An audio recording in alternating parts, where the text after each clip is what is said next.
damn it.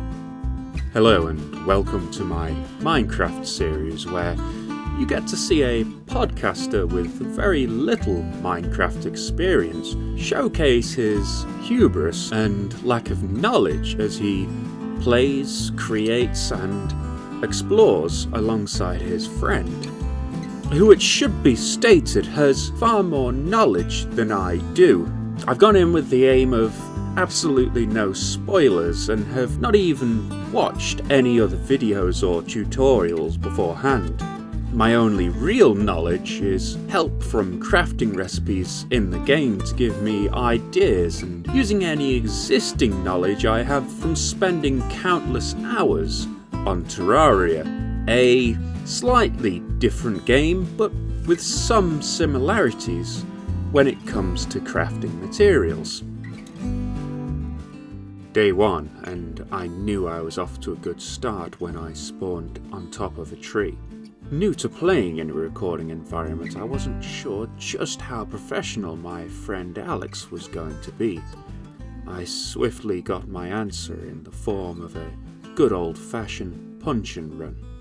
Undeterred, I decided to turn the other pixelated cheek and set off to explore my potential in this new digital world in which I could lose myself in. Given my already stated minimal knowledge of Minecraft, I thought it was best to focus my attention by planning to build underwater. Oh, that's a deep place to go, and I keep forgetting that I have to breathe as well, but my god, this is going to be a fun, murky place to live. Hubris, thy name is Jordan.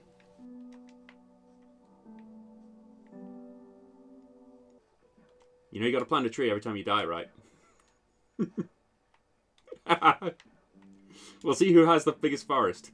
As with any new project, we found no end of problems and technical issues. For instance, although we were communicating during the episode, I would find out later on that Alex's audio had not actually been recorded. This all came down to a little issue known as Apple being annoying.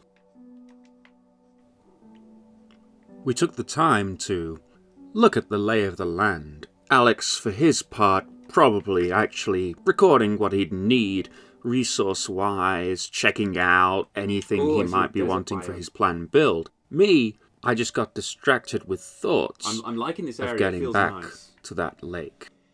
Yes, I was eager, I won't deny it. The opportunities of proving myself once and for all in this friendly environment known as Minecraft that's forgiving to all and offers nothing but help to all new players. But first I had to deal with something completely new.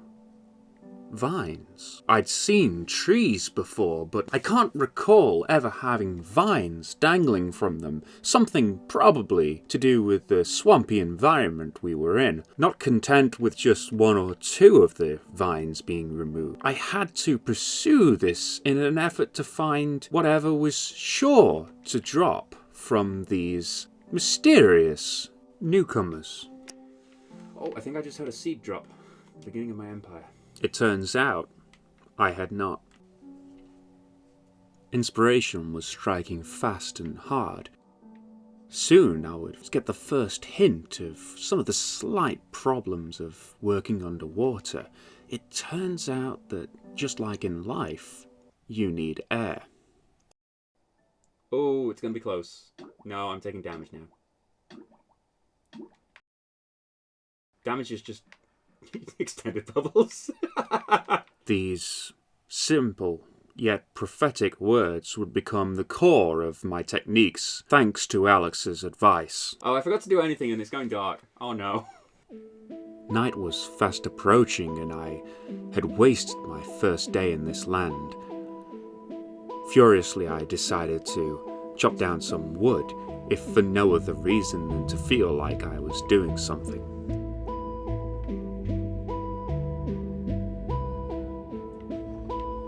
Armed with my 6 pieces of wood, I hastily retreated to the lake, aware that zombies and skeletons come out at night, as well as those creeper things.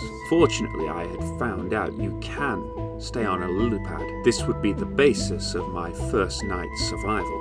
Spiders can swim. What do you want me? See, I learned something new today. Spiders can swim. As well as that spiders can apparently swim in Minecraft. What followed was a interesting evening of revelations. Not only was I in fact safe on this lake, but as I would find out, the enemies were not. Loot would float to the surface, and this would be another benefit that, although not planned, would be a key focal point for surviving these early days. With time to spare and nothing but this lily pad to live on, I resorted to taunting Alex with my plethora of food on this lake. I've got plenty of food over here, Alex. I'm just rubbing it in. I've got squids I could eat, spiders I can eat, creepers I can eat, zombies I can eat, trees if I try hard enough. But the greatest revelation was yet to come. I can build off a lily pad. Interesting. Don't sink, piece of wood, I might need you. Ow!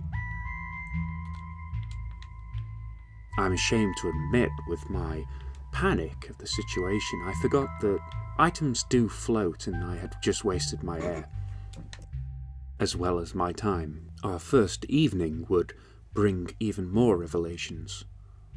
Alex, not me, would be the first to die, presumably overconfidently trying to take on this zombie. I, of course, was very understanding and didn't tease him at all. You were slain by a zombie.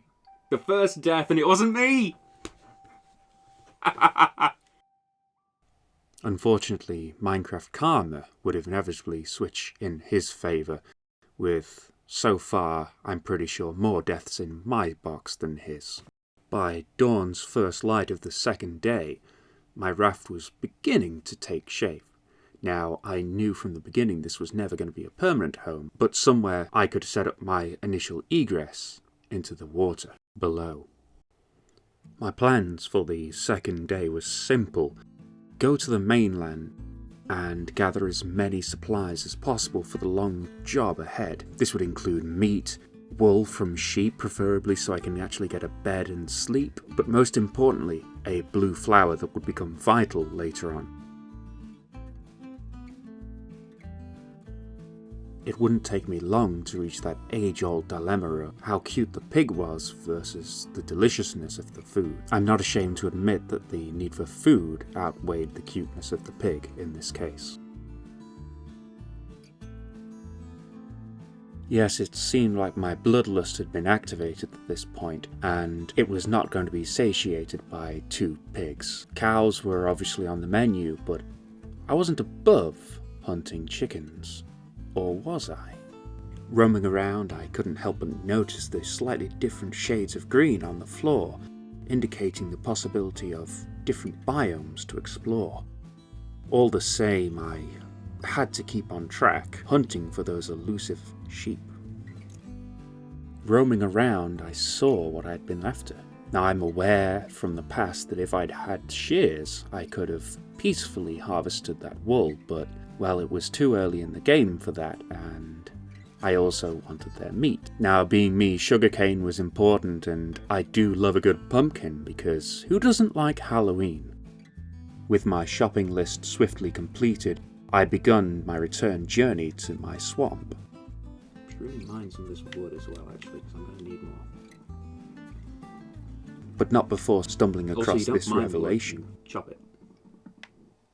It's not called Chopcraft when you think about it. After gathering supplies and questioning the origins of the name, I returned to my raft, only to get a slight inkling of where Alex might have been this whole time.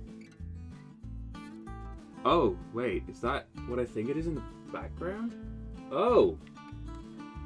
I think I just saw a campfire. Are there going to be any spoilers already if I swim over to a campfire for you? Finally, I had found Alex. Our reunion was one of joy and sadness, remembering that for Alex to have ended up there, it was because he died earlier on. I dutifully pointed him in the direction that he had foolhardily gone in. Then began my building stage as I increased the performance of my raft. Most of all, I would need a bed.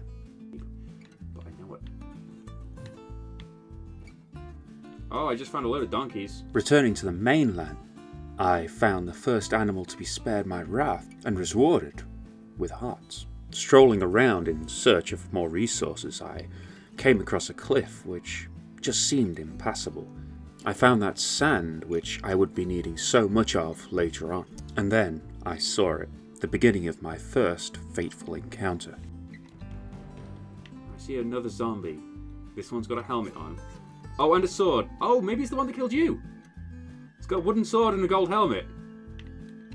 It's hunting me, Alex. Alex, it's hunting me. This creature's bloodlust was unfathomable. Not only had it killed my friend Alex earlier on, it was now hunting me. If not for its helmet, I'm sure the sun would have claimed it, but with its Factor 50 gold armor effect, it was impervious to the sun's UV rays. I cunningly lured it to the top of the mountain in preparation for the epic fight ahead and drew my trusty weapon. The ensuing battle was hard fought and bloody. My opponent didn't give up once, although in the end it was my tactics that proved successful. Take that fall damage. It died. I've got your stuff, Alex. Once again, I was nothing if not respectful of my friend's unfortunate demise earlier on. Oh my god. I've got your stuff. I got free Alex stuff. And with the happenstance of stumbling across 2 sheep and taking the time to have a brief snack consisting of raw mutton, I was able to complete my plan of building a bed. Okay, I have a bed, Alex. Have I beaten you to a bed?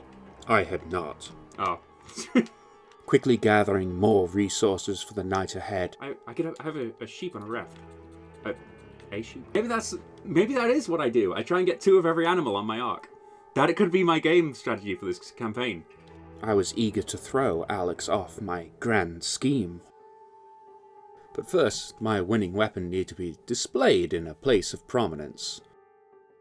Well, this has been me trying to play through Minecraft. I know. Believe me, I get it. Don't forget to leave a review and subscribe to my channel, and also check out Alex's video and his version of the events on Aero for XD. All one word. If I've done my job right, there should be a link in the description below. And don't forget to spread the word if you know of someone else who you think could do with a laugh. I actually really think that this video series is going to be a lot of fun. I'm kind of curious just how much better I'll get at Minecraft and how long before Alex gets infuriated with me. And I'll see you next time. Have a great one.